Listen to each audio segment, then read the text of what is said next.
আমি কিছুই চাই না, আমি বিচার আপনারা করতে পারবেন না, আপনাদের এই ধরনের কোনো রেকর্ড নাই, আপনারা পারবেন না। আমার মেয়েও ফিরে আসবে না, আপনারা বিচার করতে পারবেন? পারবেন না। আমার থেকে স্টেম নেবেন, স্টেমে লিখিত নেবেন, পারবেন না।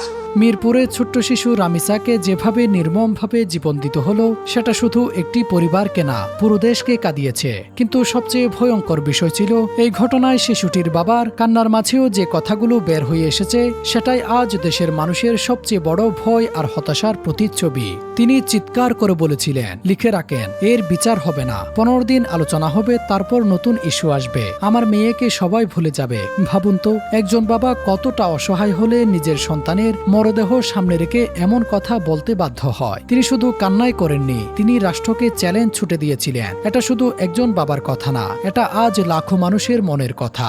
কারণ আমরা বারবার দেখেছি ছোট্ট ছোট্ট শিশুদের উপর ভয়াবহ নির্যাতনের ঘটনা ঘটে। কিছুদিন দেশ জুড়ে আলোচনা হয়, সামাজিক যোগাযোগ মাধ্যমে ঝড় ওঠে, তারপর ধীরে ধীরে সবকিছুই নিঃশব্দ হয়ে যায়। কিন্তু যে বাবা মা তাদের সন্তান হারায়, তাদের জীবনে সেই সুখ কোনোদিন শেষ হয় না। রামিসার বাবার কথার মধ্যে একটা ভয়ঙ্কর বাস্তবতা লুকিয়ে আছে। তিনি জানেন বিচারহীনতার সংস্কৃতি কতটা গভীরে চলে গেছে। তিনি জানেন অনেক অপরাধী কোনো না কোনোভাবেই ফাঁকফুকুর খুঁজে বের হয়ে যায়। আর এই কারণেই আজ সাধারণ মানুষ বিচার ব্যবস্থার প্রতি আস্থা হারাতে বসেছে। কিন্তু প্রশ্ন হচ্ছে, আর কতদিন, আর কত রামিসা হারালে আমরা সত্যিকার অর্থে জেগে উঠব?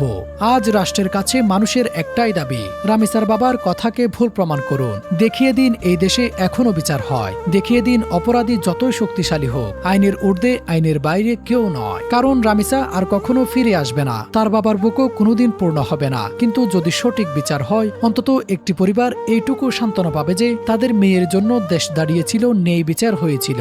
আর যদি এবারও বিচার না হয়, তাহলে শুধু একটি পরিবার না, পুরো জাতির বিশ্বাস আরেকটু ভেঙে যাবে। Desk report, true news.